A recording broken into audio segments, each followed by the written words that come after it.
The Bermuda Triangle. Just the mention of it sparks up conversation of hundreds of unexplained disappearances and fatal accidents.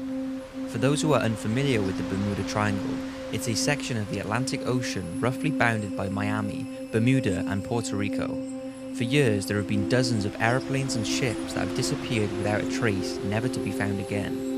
There has been talk that the triangle is haunted by some unknown force, and even Christopher Columbus back in 1942 reported strange lights and odd compass activity in that region. All of this has made the Bermuda Triangle one of the most notorious places on Earth, and here we have 5 stories that are sure to add even more mystery to the unexplained and tragic events that have happened there. The disappearance of the Witchcraft.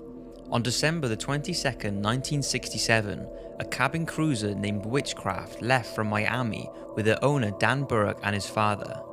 At around 9 PM that evening, not long after leaving Miami, the Coast Guard received a call from Burke. His voice was steady and calm. He said his boat had hit something, however there didn't seem to be any substantial damage, but he requested a Coast Guard to help tow him back to shore. A Coast Guard was sent, and in under 20 minutes it had reached the location of Burke and his cruiser's last known position. There were no signs of the Witchcraft, not even signs that a boat had been there recently. Dan Burke, his father, and their cabin cruiser were never seen again.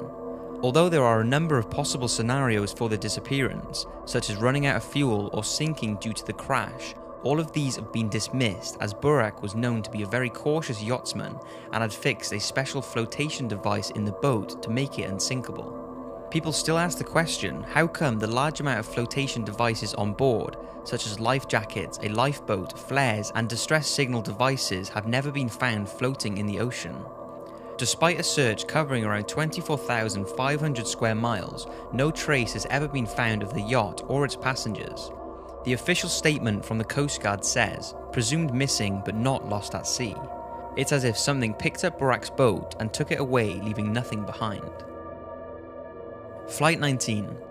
The disappearance of Flight 19 still remains one of the most mysterious aircraft disappearances ever recorded. Flight 19 was the code name for 5 US Navy Avenger bombers that took off from a Florida naval base on the 5th of December 1945. Each of the planes were 3-seater torpedo bombers that were not only very robust, but were also considered to be the safest and best US Navy plane for destroying enemy submarines at the time. Charles Taylor was the leader of the exercise, and the other 13 pilots were trainees. The flights were scheduled to go east into the sea for 56 miles to practice bombings. Then they were to head further east for another 67 miles heading towards the Bahamas, before turning north for 73 miles, which would then enable them to turn and head in a straight line back to the naval base in Florida. Ironically, this planned route was triangular. At around 3:30 PM, Taylor reported that his compass was malfunctioning and he had actually flown south over Florida, not east as he had intended. Taylor was instructed by the control tower to fly north to get back on track. At around 3:45, Taylor's voice was heard again. This time he sounded worried and confused and stated that he could not see land and seemed to be off course. He was instructed to hand over the control to one of his trainees, an instruction he apparently ignored. At 5:50 PM, the ComGolf Center had managed to trace Flight 19 on its radar. The planes were hopelessly off course, and by this time communication had broken down. It was getting dark, the weather had worsened, and the Avengers would have by now been low on fuel. At 7:27, 2 Martin Marina planes were sent out to search for the missing Avengers. Only one of the Martin Marinas returned, the other mysteriously disappeared. A nearby tanker reported flames from an apparent explosion which was later believed to be that of the Marina rescue plane, but why it would have exploded is another mystery.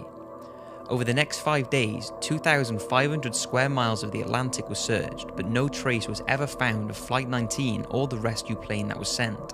So what exactly happened to Flight 19 and the Martin Marina? Was it Commander Taylor's error? Although he was very experienced, it's been said he had a history of getting lost and disorientated, but this is something his family strongly denied. And even if he did get lost, what happened to the other 4 planes? Despite extensive searches, no wreckage has ever been found, and the official Navy report have labelled the cause of this accident as reasons unknown. The USS Cyclops. The USS Cyclops was a massive carrier ship that supplied fuel to the American fleet in World War I. On January 8, 1918, the ship set sail under the command of Lieutenant Commander Worley, heading towards Rio de Janeiro in Brazil. After arriving at Rio on January the 28th, it docked for 2 weeks. It then departed again, heading for Baltimore. On the day of the departure, some 73 local sailors were asked to board the ship, along with the American Representative General of Rio. Instead of heading straight for Baltimore, Worley decided to stop off in Barbados to load up more cargo. On March the 4th, it set sail again, this time heading to Baltimore. It was never seen or heard of again. Despite extensive searches, no trace of the ship or its 309 passengers and crew were ever found. Over the years, there have been many theories about the ship's disappearance. Captain Worley was hated by his crew members as they believed him to be pro-German, and in a strange twist, after his death, it was revealed he was in fact born in Germany, but had later changed his name. Also, the Representative General of Rio was very popular among Germans living in Brazil. So was it sabotage? Did Worley and the General work together to sink the ship, or did they take it to Germany? There were also reports that the ship was overloaded and that crew members had previously voiced concerns over the weakening structure of the SS Cyclops. Many believe the ship was way off course, and this could have caused it to sail into a German minefield or risk being torpedoed by a German sub. Whatever the reason for this mysterious disappearance, it remains the biggest single loss of life in the Bermuda Triangle's history, and easily one of its most intriguing. The disappearance of Frank and Romina Leon. Recently married couple Frank and Romina Leon left Boynton Beach Inlet, Florida in their 16-foot boat for a day excursion. It was Romina's first fishing trip on the boat with her new husband, and she was very much looking forward to it. They launched their boat on a Wednesday afternoon, leaving their car and boat trailer parked on the boat ramp. But when the young couple failed to show up for work the following day, co-workers raised the alarm and friends and family feared the worst. The Coast Guard launched a rescue mission early Friday morning, which covered over 35,700 square miles of the ocean. It seemed that the Leons were very unprepared for sailing. Frank had recently bought the boat at auction and it was deemed mechanically unsound. Although some repairs had been done, it was unclear if it was seaworthy.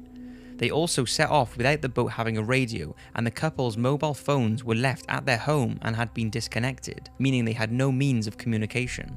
So, was this a tragic accident with the couple taking to the sea with a potentially dangerous boat, little experience and with no means of communication, or was this the work of the Bermuda Triangle claiming yet another victim? What do you think? Bruce Gernon's time warp. The story of Bruce Gernon is both amazing and controversial. Bruce Gernon Jr. was a keen pilot, and by his early 20s he already had over 600 miles flying time and considered himself to be very familiar with Florida and the Bahamas airspace. In December 1970, Bruce, his father and a business associate took off from Androstown Airport. As they flew over the Bermuda Triangle zone, Bruce could see a unique looking cloud in the distance. He didn't think much of it until all of a sudden it engulfed the plane. After about 10 minutes, the plane finally broke free and Bruce continued into clear skies. Shortly after, a similar cloud appeared. As they flew closer, it appeared to emanate directly from the Earth's surface. The plane entered the cloud, and what happened next has lived with Bruce to this day. He said everything became dark and black and that there were bright white flashing lights. The deeper they flew into the cloud, the more intense the light became, and all attempts to fly out of this mysterious cloud proved futile. After 13 minutes encased in the cloud, Bruce noticed a large U-shaped opening. As he tried to fly through it, a perfectly formed tunnel appeared. As he flew the plane through the tunnel, it appeared to be shrinking, enclosing the plane in what looked like white glowing walls of cloud swirling violently around the plane. Bruce and the crew were only in the tunnel for around 20 seconds, and after exiting, he and the other passengers had a strange weightless feeling. They could see the cloud tunnel collapsing, making it look like a rotating ring donut shape. All the electronic and magnetic equipment in the plane had malfunctioned, and their compass was spinning uncontrollably. After making radio contact, radar control confirmed that they were unable to pick up their plane anywhere in the area. Bruce said the blue sky was now a dull greyish-white fog. Eventually, the fog started to break up in a weird electronic fashion, forming slits that joined together. When all the slits had joined, the sky became clear and the radar then picked up the plane's location. What adds to the mystery is that the plane was now only 13 minutes from reaching its destination. A flight that normally takes 75 minutes had been completed in less than 47 minutes. Bruce believes the plane must have passed through some kind of time warp, as they had been pushed 30